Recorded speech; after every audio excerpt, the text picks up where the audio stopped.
Dragilor, azi vă iau cu mine la Calenda, unde ne aflăm pe șoseaua Colentina, chiar la Carrefour Colentina. Și să vă arăt și cum să ajungeți aici, pe intrarea aceasta, sau dacă sunteți grăbiți, direct avem acolo unde este logo-ul, intrare direct în magazin. Haideți cu mine! Și cum am intrat pe galerie, imediat facem dreapta. Ta-da! Bun venit la Calenda! Am ajuns!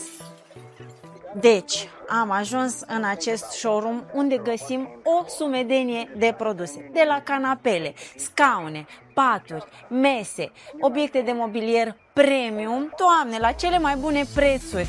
Au niște prețuri bombă, raport calitate-preț superb. Și dacă veniți aici o să vă convingeți singuri că au o grămadă de modele, o grămadă de texturi.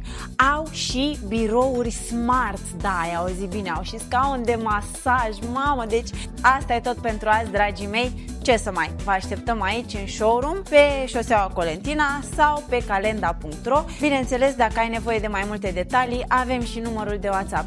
Eu am plecat că au adus un model nou de canapea.